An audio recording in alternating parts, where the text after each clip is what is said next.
Hello बच्चों, स्वागत है आपका अपने इस ऑनलाइन क्लासेस में। बच्चों, मैं हिमांशु मिश्रा, आपका फिजिक्स टीचर। बच्चों, लास्ट वीडियो में हम लोगों ने डिस्कस किया था कि इलेक्ट्रोस्टैटिक पोटेंशियल एनर्जी क्या है। यानी अगर हम किसी चार्ज को किसी फील्ड में अगर ले आते हैं तो जो वर्क डन हम लोगों ने फाइंड किया, उसी वर्क डन को हम उस चार्ज का उस पॉइंट पर इलेक्ट्रोस्टैटिक पोटेंशियल एनर्जी का नाम दिया। ये बात हम लोग पिछले वीडियो में कर चुके थे। और उसके बाद हम लोगों ने ये देखा कि अगर हम कॉम्बिनेशन ऑफ चार्जेस या सिस्टम ऑफ चार्जेस क्रिएट करना चाह रहे हैं तो क्या कॉन्सेप्ट होगा चार्ज के इलेक्ट्रोस्टैटिक एनर्जी कैलकुलेट करने का। यानी अगर हमें क्या करना है, एक सिस्टम ऑफ चार्ज क्रिएट करना है तो उसमें कितनी एनर्जी का क्या होगा, कंट्रीब्यूशन होगा। ठीक है, तो ये एक बात हम लोग पिछले वीडियो में कर चुके हैं। तो आज हम लोग क्या करने वाले हैं, दो चार्जेस का सिस्टम बनाने वाले हैं। दो चार्ज का हम लोग सिस्टम बनाने वाले हैं और देखते हैं कि कितना उनकी इलेक्ट्रोस्टैटिक पोटेंशियल एनर्जी होगी, या दूसरे वर्ड्स में बोले तो उनको फॉर्म करने में या उनको बनाने में कितनी एनर्जी का क्या होगा, यूज होगा। चलिए तो करते हैं। पहले हम लोगों को यह समझना है कि हम करना क्या चाह रहे हैं। तो हम लोग क्या करना चाह रहे हैं, एक्सप्रेशन ऑफ पोटेंशियल एनर्जी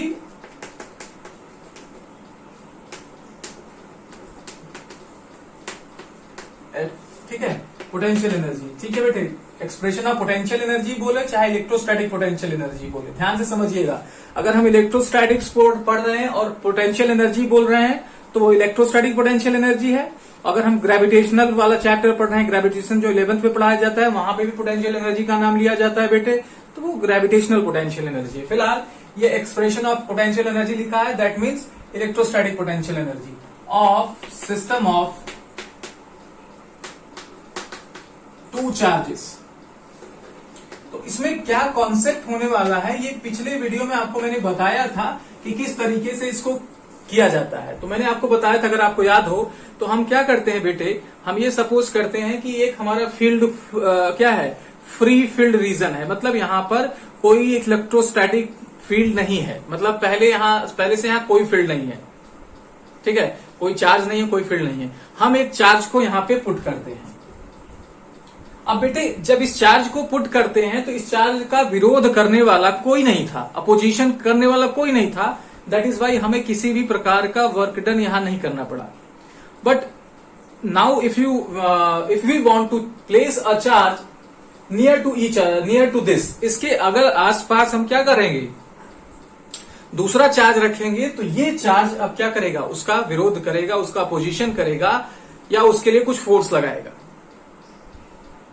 उस फोर्स के अगेंस्ट में बेटे हमें वर्क करना पड़ेगा और जो वर्क होगा वही क्या हो जाएगी, potential energy of the system of two charges होने वाला है। तो कॉन्सेप्ट आपको समझ में आया। हम कुछ ऐसा ही काम इसमें करने वाले हैं। ठीक है, तो हम लोग क्या कहेंगे, let a given system has two charges. Let a given system has two charges of charges Q1 and Q2। तो दो चार्जेस क्या है, Q1 Q2। In the absence of, नीचे लिखेगा, इन द एब्सेंस मतलब कोई आपका फील्ड नहीं प्रेजेंट था, absence of any external electric field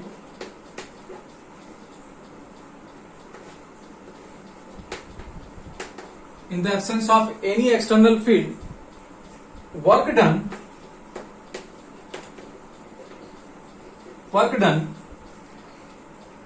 in the bringing Q1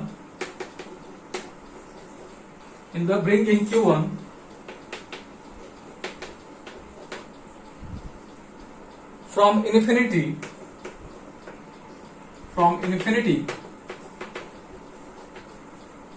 to point P1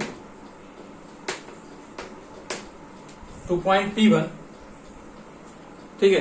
तो कैसे हम इसको करेंगे बेटे, आप इसको अपनी कॉपी में बना लीजिए, मतलब लिख लीजिए ये बात, फिर हम इसमें डायग्राम बनवाएंगे। तो पॉइंट P1 पर चार्ज Q1 को हम ले आके रख रहे हैं, क्योंकि यहां पर हम लोग absence of any external field ले रहे हैं। दैट मीन्स यहां पर पहले से कोई फील्ड अवेलेबल नहीं है। तो क्या होने वाला है बेटे, जहां पर फील्ड नहीं होता वहां पे पोटेंशियल क्या होता है, जीरो होता है। अरे जब कोई विरोध करने वाला ही नहीं तो पोटेंशियल क्या होगा, जीरो होगा।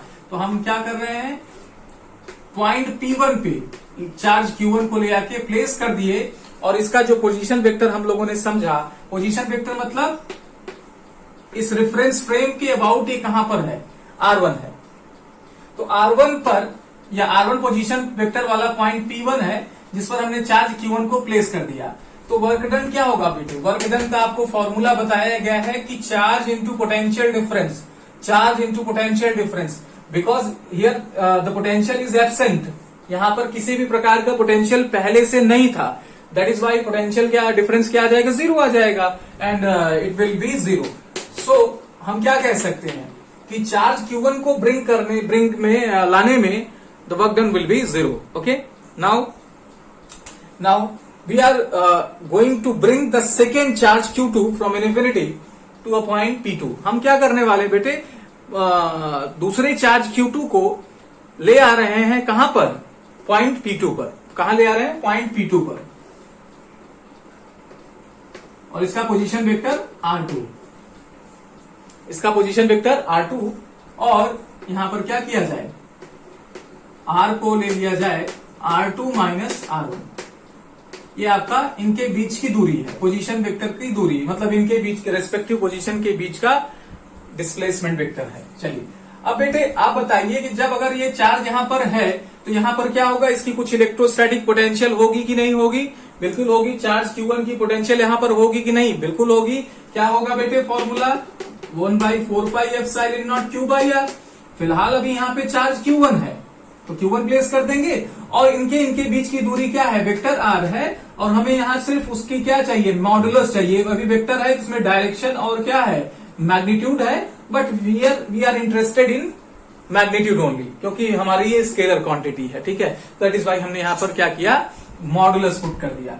Okay, this is the potential at the point P2 due to the charge Q1। Q1 charge की वजह से बेटे ये पॉइंट P2 पर पोटेंशियल अवेलेबल है। नाउ तो हम लोग क्या लिखेंगे कि अब हम चार्ज Q2 को क्या कर रहे हैं, इन्फिनिटी से पॉइंट P पर ले आ रहे हैं। Now we again go back, हम क्या करते हैं, वापस जाते हैं बेटे टू इन्फिनिटी जाते हैं,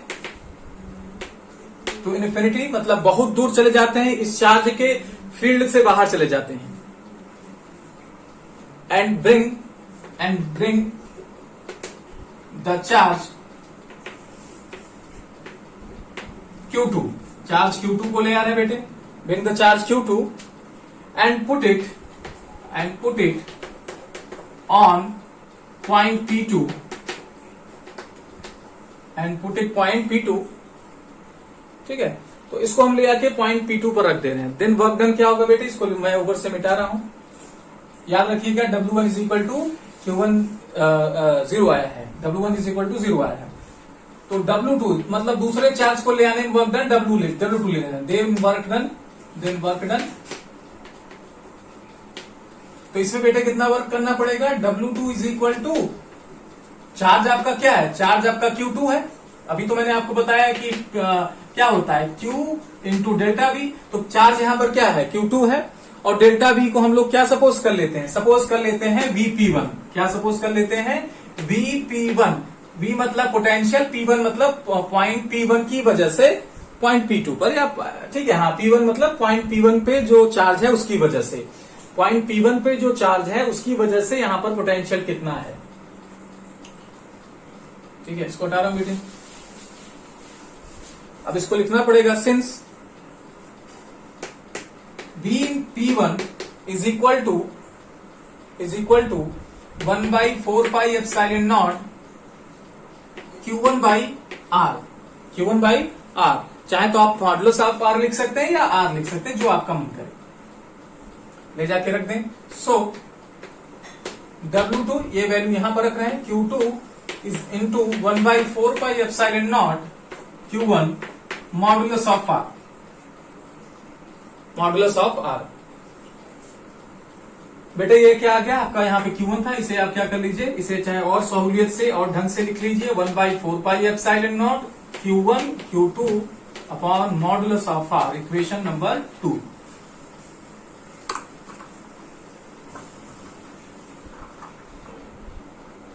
अब हमारा दोनों चार्ज आ गया, दोनों चार्ज की को लाने में जो वर्क है वो हमने क्या किया, कैलकुलेट कर लिया। अब दोनों वर्क को जोड़ दें। हालांकि अभी तो कहोगे सर जोड़ने की क्या जरूरत है, एक तो जीरो है ही, तो दूसरा जो होगा उतना ही वर्क होगा, बट मैथमेटिकली बेटे लिखाना चाहिए हाँ कि हमने वर्क को जोड़ा है, ऐड किया, ताकि जब हम कहीं ऐसी जगह पे कैलकुलेशन करें जहां पर जीरो नहीं है तो हाँ आपको स्टेप्स याद है। नेटवर्क डन बेटे। W इज इक्वल टू क्या होने वाला है, W1 प्लस W2। W आपका जीरो है बेटे और W2 आपको देख रहे हो कि क्या है, plus 1/4 pi epsilon not Q1 Q2 by R। चाहे मॉडुलस ऑफ आर लिखें, चाहे वेक्टर लगा के आप मॉडुलस लगाएं, बात एक ही है, चाहे आप ऐसे भी लिख सकते हैं। ठीक है, तो अब दोनों को ऐड कर देंगे तो ऑब्वियस है जीरो जोड़ने से बहुत प्रभाव तो आता नहीं, कुछ नहीं आता, तो वैल्यू क्या आ जाती है Q1 Q2 बाई R। तो सिस्टम को बनाने में बेटे, दो चार्ज का सिस्टम बनाने में जो वर्क डन होने वाला है W क्या होगा, 1/4 pi epsilon not Q1 Q2 by R। तो ये तो हमें पता लग गया, बट हमें क्या निकालना, हमें निकालना है potential energy.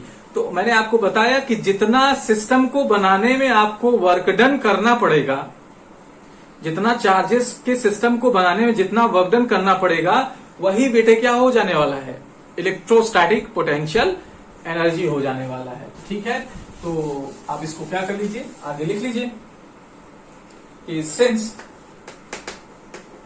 U is equal to W, जितना वर्क डन होगा उसी को हम पोटेंशियल एनर्जी बोलने वाले हैं। तो W की वैल्यू रख दिया जाए, हमें क्या मिलने वाला है, दो चार्ज के लिए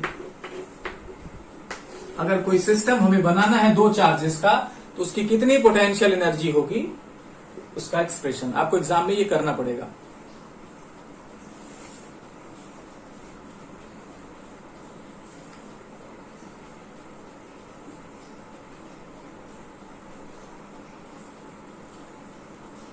इसको एक बार आप अच्छे से देख लीजिए, फिर आगे चलते हैं।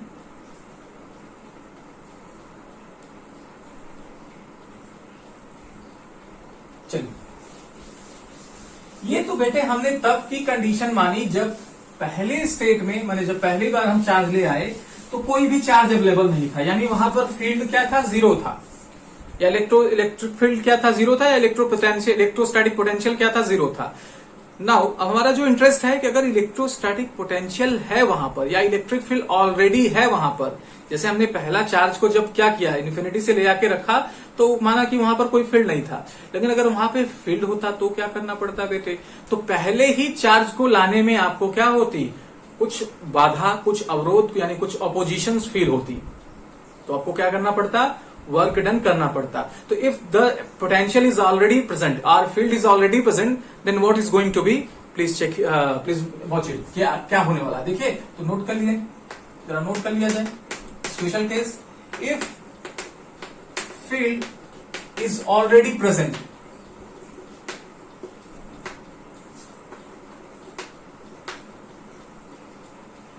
यानी बेटे जो हम क्या कह रहे थे, चार्ज Q1 को जब ले आए पॉइंट P1 पे, तो फील्ड जीरो मान रहे थे, लेकिन अब कह रहे कि नहीं, अब पोटेंशियल है।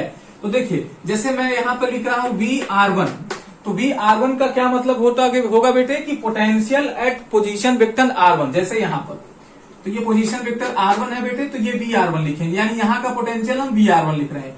अगर मैं R2 ले रहा हूं, अगर मुझे यहां का पोटेंशियल लिखना है, क्योंकि हम फॉर्मूला नहीं अब ऐसे लिखेंगे, VR2, तो ये क्या शो करेगा, इलेक्ट्रोस्टैटिक पोटेंशियल एट R2। अगर मैं यहाँ R3 ले लूं और कहूं कि मैं यहाँ का इलेक्ट्रोस्टैटिक पोटेंशियल लिखने चाह रहा हूं, तो इसको मैं VR3 लिखूंगा। तो ये क्वेश्चन में फॉर्मूले से आप वैल्यू रख सकते हैं, बट हमें चूंकि फॉर्मूला डिराइव करना है स्टैंडर्ड, तो हम इस तरीके से लिखेंगे। अब आपको बात समझ में आई कैसे, फिर से रिपीट कर रहा हूं। जैसे हमें अब यहाँ पे मैं मान रहा हूं कि ऑलरेडी फील्ड प्रेजेंट है, तो प्रेजेंट है तो कुछ उसका पोटेंशियल होगा, तो पोटेंशियल एट R1 कितना होने वाला है, V eight R1। Potential at R2 कितना होने वाला है, VR2। पोटेंशियल एट R3 क्या होने वाला है, VR3। तो फॉर्मूले में जो आपका वैल्यू है 1/4 pi epsilon not Q by R, तो R की जगह R1 रख देंगे, R2 रख देंगे, R3 रखेंगे, जब हम इनकी बारी बारी क्या करेंगे, वैल्यूज निकालेंगे। चलिए, तो इसी तरीके का हम यहाँ पे काम करने वाले हैं। ठीक है, then then work done in bringing first charge. तो पहले ही चार्ज को लाने में बेटे यानी Q1 को लाने में ही आपको क्या करना पड़ेगा, अब वर्क करना पड़ेगा।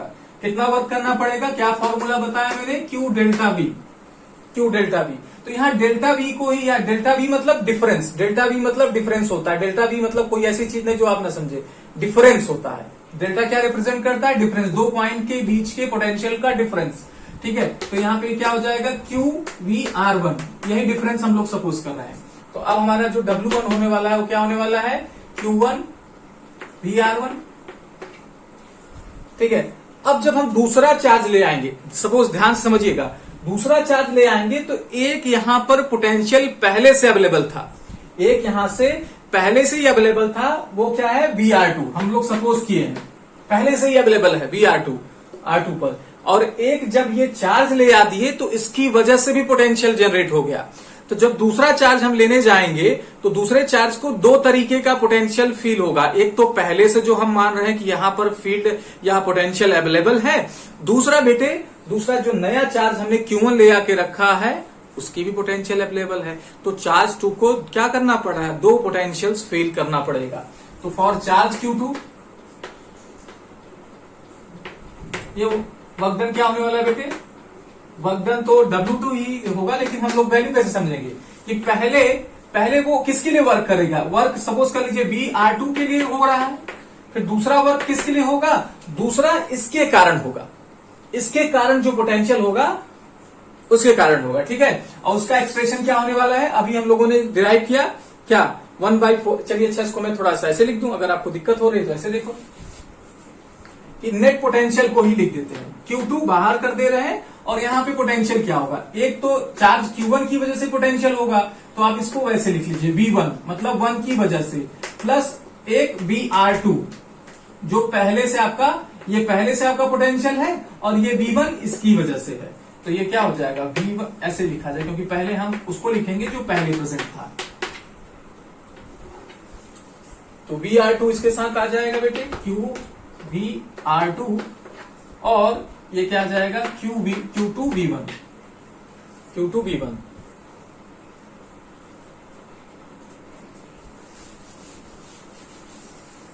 चलिए V1 क्या है आपका, 1/4πε0 Q1/R1, मतलब इसकी वजह से यहां पर पोटेंशियल, और यहां पर पोटेंशियल हम लोग सपोज कर लो डिस्टेंस जो है वो R ले रहे हैं, क्या ले रहे हैं, R। तो चार्ज Q1 की वजह से इस पॉइंट पर पोटेंशियल क्या होता है, 1/4πε0 Q/R। ठीक है, तो ये आ गया। अब क्या करें, ले आके वैल्यू पुट कर दें, तो W2 क्या होने वाला है बेटे, Q2, और VR2 तो एज इट इज रहने वाला है, क्योंकि हमें इसके चार्ज के बारे में नहीं पता, इक्वेशन में आपको न्यूमेरिकल में दिया जाएगा Q2, और ये क्या आ जाएगा 1/4πε0 Q/R।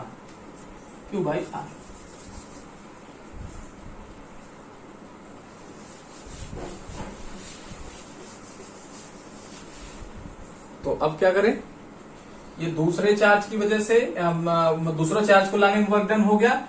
ठीक है, तो अब इसे इक्वेशन 2 कर लिया जाए। W1 हमें पता है, W2 भी पता लग गया, तो नेटवर्क क्या होने वाला बेटे, network done W is equal to W1 plus W2, value paste कर दिया जाए W1 W2 की। W1 की वैल्यू क्या है, Q1 VR1, और W2 की पूरी वैल्यू है Q2 VR2 प्लस Q2, इसको सही से लिख दिया जाए 1/4πε0 Q1 Q2/R।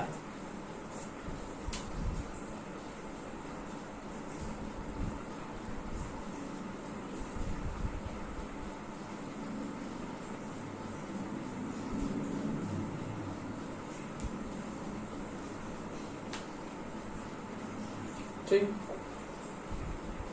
ये बात आपको समझ में आ रही है, अगर नहीं आ रही है तो आप बता सकते हैं।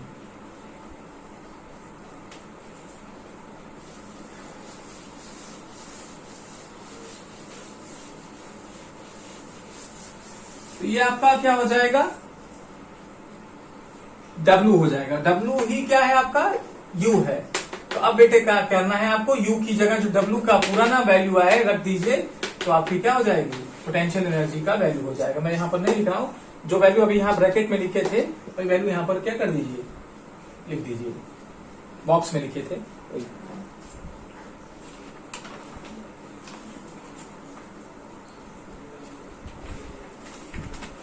इसी तरीके से बेटे 3 चार्जेस की वजह से सिस्टम बना सकते हैं, 4 चार्जेस का सिस्टम बना सकते हैं, जैसा मन करे वैसा हम क्या कर सकते हैं, सिस्टम बना सकते हैं।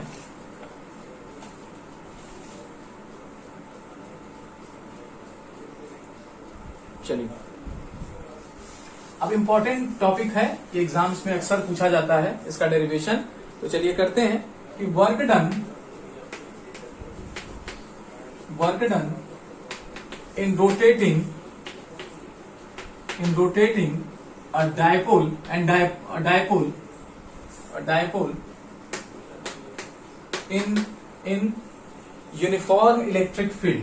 uniform electric field, तो किसी यूनिफॉर्म इलेक्ट्रिक फील्ड में हमारे पास एक क्या है, यूनिफॉर्म इलेक्ट्रिक फील्ड का क्या मतलब कि हर एक पॉइंट पर इलेक्ट्रिक फील्ड की वैल्यू क्या है, सेम है। तो अगर वहां पर क्या किया जाए, डायपोल को रोटेट किया जाए, तो कितना वर्क डन करना पड़ेगा। पहले इस हेडिंग को आप कंप्लीट कर लीजिए, तो मैं डायग्राम के थ्रू आपको समझाता हूं, फिर इसका डेरिवेशन करते हैं। चलिए इसको डायग्राम के थ्रू समझते हैं। सपोज करिए हमारा क्या है, इलेक्ट्रिक फील्ड है, यूनिफॉर्म इलेक्ट्रिक फील्ड हम लोग सपोज कर रहे हैं, इस वजह से हर पॉइंट पर क्या होगा, इलेक्ट्रिक फील्ड क्या होगा, सेम होगा, इसलिए इसको स्ट्रेट और पैरेलल लाइन से दिखाया गया है। अब बेटे हम क्या कर रहे हैं, डायपोल सपोज कर रहे हैं कि डायपोल हमारा ऐसा होगा, यहाँ पे सपोज कर ले रहे हैं कि ये प्लस क्यू चार्ज है और ये माइनस क्यू चार्ज है, ठीक है। अब हम क्या कर रहे हैं, डायपोल को रोटेट करना चाह रहे हैं, तो डायपोल को मान लीजिए रोटेट करते दौरान किसी समय यहां पर है, किसी समय हम लोग कहां पर हैं, plus Q charge and minus Q charge. इसको क्या कर रहे हैं, ऐसे रोटेट कर रहे हैं, ये थीटा 1 एंगल है ना, कितना एंगल है, थीटा 1। और अब इसको हम क्या कर रहे हैं, फर्दर और रोटेट करना चाह रहे हैं, थीटा 2 तक रोटेट करना चाह रहे हैं, थीटा 2 एंगल मान लीजिए कोई एंगल है, ठीक है।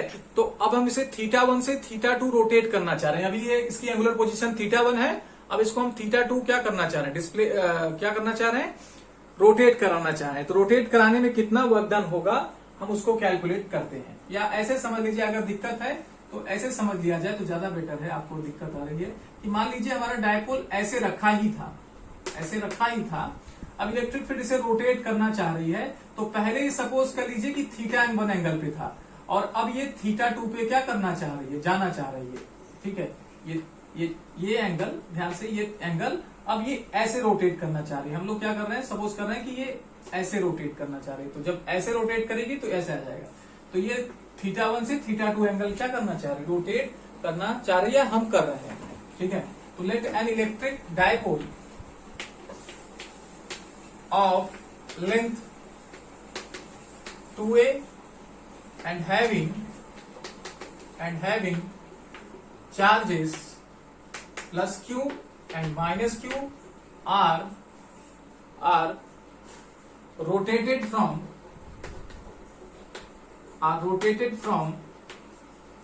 theta 1 to theta 2 angle. फिर से समझो बेटा, नहीं तो दिक्कत आने वाली, इसलिए मैं बार बार बताने की कोशिश कर रहा हूं, क्योंकि बच्चे कंफ्यूज हो जाते हैं, फिर बाद में कहते हैं सर समझ नहीं आया।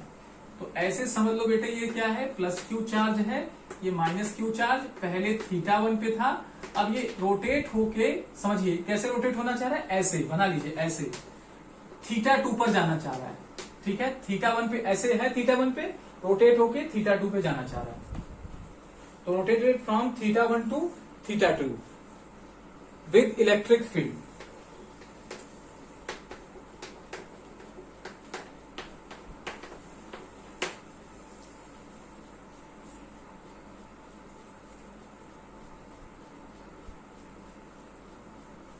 ठीक है, अब मान लीजिए कि किसी रोटेशन के दौरान, चूंकि θ1 से θ2 रोटेट किया जा रहा है, तो उस दौरान एंगल थोड़ा सा डिस्प्लेस होके थीटा हो जा रहा है, किसी समय थीटा हो जा रहा है। तो जब थीटा हो रहा है तब की कंडीशन क्या होगी, इसको लिख लिया आप। Let during the rotation, let during the rotation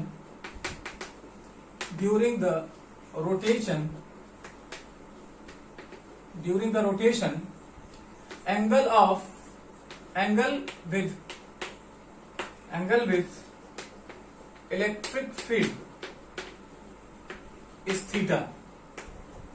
Angle with is electric field is theta. Then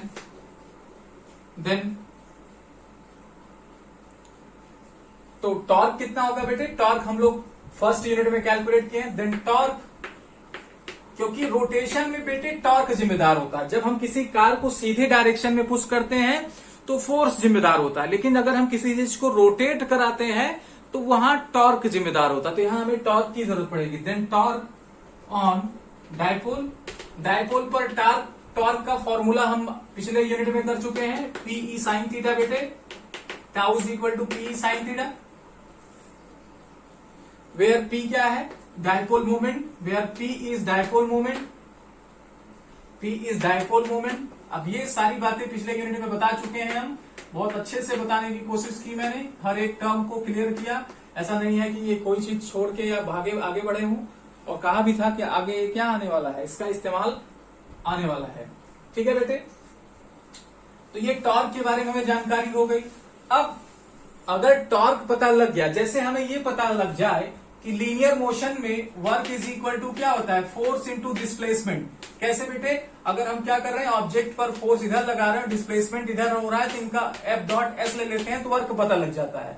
लेकिन अब रोटेशन में क्या है, मान लीजिए जैसे ये ऑब्जेक्ट है और इसको क्या किया जा रहा है, रोटेट किया जा रहा है, तो इस पे टॉर्क, फोर्स की जगह टॉर्क लगा दें, और चूंकि बॉडी डिस्प्लेसमेंट स्ट्रेट लाइन में कर रही थी, एस कर रहे थे, अब यहाँ ये एंगल में मूव कर रही है, तो हमें इस एस की जगह एंगल लेना पड़ेगा, क्योंकि अब ये एंगुलर पोजीशन चेंज कर रही है ना। यहाँ पे लीनियर पोजीशन मतलब एक पॉइंट से दूसरे पॉइंट पे स्ट्रेट लाइन में जा रही थी, ऑब्जेक्ट यहां से यहां चली गई, इसलिए एस लिए। अब इसमें ऑब्जेक्ट यहां से यहां जा रही है, तो हमें क्या लेना पड़ेगा, एंगल लेना पड़ेगा। ठीक है, तो हम मान ले रहे हैं कि एंगुलर डिस्प्लेसमेंट कोई डी थीटा है। सो वर्क डन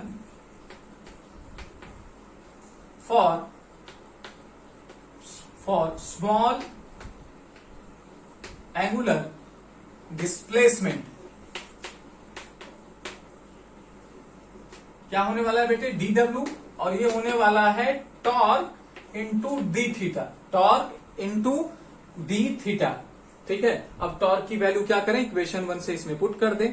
तो putting the value of tau, इसको टाउ बोलते हैं, putting the value of tau in equation 1, from equation 1, putting the value of tau, tau बोलते हैं लेकिन टाउ भी बोल सकते हैं आप, putting the value of tau from equation 1।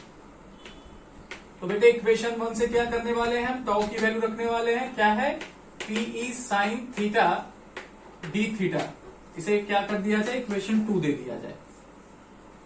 तो ये किसी स्मॉल एंगल के डिस्प्लेसमेंट के लिए वर्क है, यानी बहुत ही अगर छोटे एंगल से क्या हुआ, डायपोल मुड़ गया या डायपोल रोटेट कर गया, तो ये वर्क डन आ गया छोटे से एंगुलर डिस्प्लेसमेंट के लिए।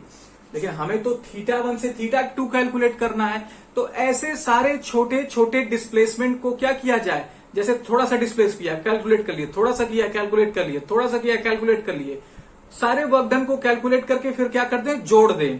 तो इस प्रक्रिया को, इस प्रोसेस को बेटे इंटीग्रेशन करते हैं। तो अगर ये छोटा सा कैलकुलेशन, हमें छोटे पार्ट का कैलकुलेशन वर्क डन मिल गया, तो हम इसे इंटीग्रेट कर दें, तो वो कुछ ऐसा ही है कि सारे छोटे छोटे पार्ट को कैलकुलेट कर लेना, यानी सारे छोटे छोटे पार्ट के वर्क डन को कैलकुलेट करके ऐड कर देना। इतनी प्रोसेस इंटीग्रेशन में आ जाता है। अब मैथमेटिकली आपको नहीं दिखता, क्योंकि वो क्या है, परफेक्ट फॉर्मूले से क्या है, हम रिप्लेस कर देते हैं, हाँ, कि फॉर्मूले का इस्तेमाल कर लेते हैं, लेकिन बेटे उसके पीछे का जो कॉन्सेप्ट है वो वही है। Then net work done, net work done to this for θ1 to θ2। तो तो अब बेटे हम नेटवर्क डन के लिए क्या करने वाले हैं, θ1 से θ2 तक इसे क्या कर देंगे, इंटीग्रेट कर देंगे पीई साइन थीटा को, डीडब्ल्यू को, और डीडब्ल्यू को क्या कर लेंगे, इक्वेशन 2 से वैल्यू पुट कर देंगे। फ्रॉम इक्वेशन 2 यही रख देंगे क्या, W θ1 से θ2 PE sine theta D theta, PE sine theta D theta. अब हमारा काम क्या है बेटे, P और E चूंकि कांस्टेंट है, डायपोल आपका फिक्स्ड है, चार्जेस फिक्स्ड हैं, तो P कांस्टेंट हो गया। इलेक्ट्रिक फील्ड यूनिफॉर्म है, पहले ही बताया जा चुका, हर एक पॉइंट पर इलेक्ट्रिक फील्ड की वैल्यू क्या मिलने वाली है, सेम मिलने वाली है, जिस वजह से कांस्टेंट हो गया। थीटा बदल रहा है क्योंकि आपका एंगल ऐसे क्या हो रहा है, बदलता जा रहा है, तो थीटा बदल रहा है, जिसकी वजह से आपका ये चेंज होता जाएगा, तो ये इंटीग्रेट होगा। दैट इज वाई ये दोनों कांस्टेंट हैं और बाहर आ जाएंगे, तो आपको क्या मिलने वाला है, पीई θ1 से θ2 sine theta D theta, sine theta D theta. चलिए, अब साइन थीटा का इंटीग्रेशन होता है बेटे फॉर्मूले से माइनस कॉस थीटा। आप कहोगे सर मैंने प्रोसेस समझा नहीं, मतलब ये प्रोसेस हुआ क्या, नहीं, ये साइन थीटा से कॉस थीटा में बदल जाने में ही वो सारी चीजें क्या है, इंक्लूडेड है, जो मैं कह रहा हूं कि आप सारे छोटे पार्ट को कैलकुलेट करके ऐड कर दीजिए, इसलिए आपको बहुत परेशान होने की जरूरत नहीं है। तो माइनस कॉस थीटा होता है बेटे, तो इसलिए माइनस क्या हो जा रहा है, बाहर आ जा रहा है, और ये कॉस थीटा हो जाएगा, और यहां पर लिमिट आ जाएगी θ1 से θ2। अब देखिए जो भी यहाँ पर वेरिएबल था, जैसे यहाँ पे डी थीटा था तो थीटा लगा दिए, फिर यहाँ पे बेटे हम क्या करते हैं, एक बार θ2 को यहाँ पे रख देंगे, यानी थीटा की जगह θ2 रख देंगे, फिर माइनस करके cos θ1 कर देंगे। जैसे देखिए अब हम पहली बार क्या करने वाले हैं, cos θ2, फिर माइनस करके cos θ1, यहाँ पे माइनस एक ऑलरेडी है। अब इस माइनस को अंदर ले लेते हैं, इस माइनस को अंदर ले लेंगे तो ये माइनस इसको क्या कर देगा, इसको माइनस कर देगा, इसको प्लस कर देगा, तो ये वर्क डन क्या हो जाएगा, cos θ1 माइनस cos θ2, जो प्लस था वो माइनस में हो गया, और जो माइनस में था वो प्लस में हो गया।